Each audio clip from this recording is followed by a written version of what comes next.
The United States federal prosecutors have rebuffed former Celsius CEO Alex Mashinsky's motion to dismiss commodities fraud and market manipulation charges, saying his arguments aren't legally relevant. In a January 26 filing to a New York district court, prosecutors rejected claims made in Mashinsky's January 12 dismissal motion, who wanted the two charges dropped due to them being inconsistent and lacking fair notice, along with information related to Celsius bankruptcy struck from the indictment. Prosecutors claim Mashinsky misread the indictment and misinterpreted relevant case law when arguing to dismiss the commodities fraud charge. Unsurprisingly, the U.S. prosecutors have opposed the Alex Mashinsky's motion to dismiss two of his criminal charges. I just put it on Pacer for anyone else who likes to spend their town Friday nights reading this kind of thing. They argued because the alleged fraud was in connection with a contract of sale of a commodity, Bitcoin. It constituted commodities fraud, and added there was nothing inconsistent or even unusual about that result. Responding to Mashinsky's fair notice argument in an attempt to dismiss the market manipulation charge, prosecutors argued the challenge was premature and must await the conclusion of the trial. Regardless, they claimed his arguments would fail, as they alleged Mashinsky knew, and falsely publicly denied that the CEL token price increase was due to Celsius's massive undisclosed purchases of CEL token. And his statement showed that the law prohibits a wide variety of manipulative conduct. In response to Mashinsky's request to remove mention of Celsius bankruptcy, prosecutors said the facts surrounding Celsius bankruptcy filing are relevant to the charged crimes. Mashinsky's trial is set for September 2024. The centralized finance protocol, Galeto Finance, confirmed in a January 27 X post that it had recently suffered a flash alarm attack and has now told the exploiter to get in contact for a 10% bounty or face further legal action. Earlier on January 27th, Galeto posted to X that it was investigating some irregularities in the lending pool. Blockchain security firm MetaTrust later reported the attacker made off with $1.7 million worth of crypto. And then also with the fecal clean bodies, he said it was not terrible for materialers, and it has pushed people for a minute together, and in all of that they should be contentionally to be hide. So we wanted to, in a series of follow-up X posts, Galeto said it had identified all the exploiters' wallet addresses and contacted crypto exchanges to freeze the related doxed accounts, which it said were frozen to prevent them from cashing out. Local law enforcement agencies have been notified and are actively involved. The project added it offered a 10% bounty to return the Bilford funds.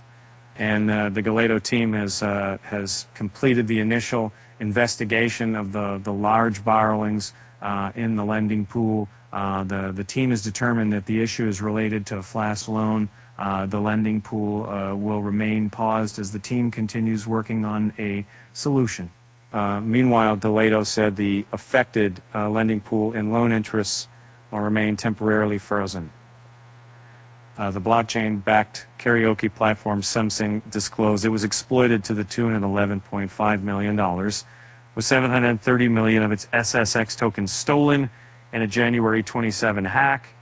Something said 504 million SSX tokens were yet to be distributed, with a planned release for next year, while a further 226 million tokens held by the firm in circulation were stolen.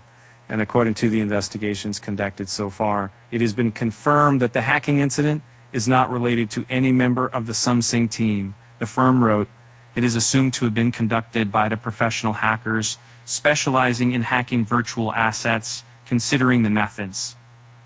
The South Korea-based firm reported the incident for investigation by the Cyber Investigation Unit of the country's National Police Agency and added it would contact Interpol. It also said crypto exchanges that listed SSX have temporarily suspended deposits and withdrawals of the token and are working to track the on-chain transfers to find where the funds ended up and possibly identify the attackers The head of non-fungible token marketplace, OpenSea, is reportedly taking an open-minded approach to acquisitions and even being acquired. In the course of January 27 DL News report, OpenSea CEO and co-founder Devin Finzer said the company isn't hunting for a buyer and has no plans to be acquired, but if the right partnership comes along, then that's something that we should certainly consider.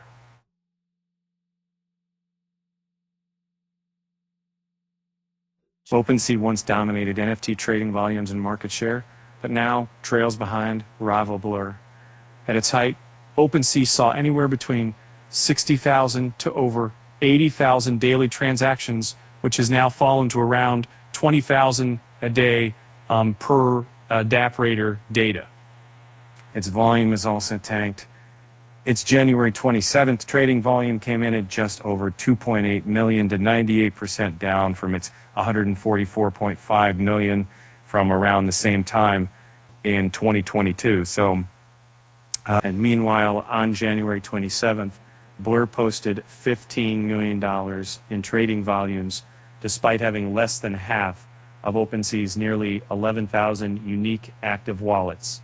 Finzer claimed Blur has cut so many different corners in its regulatory and legal approach, and OpenSea's focus was on keeping users safe by delisting any fraudulent or problematic collections.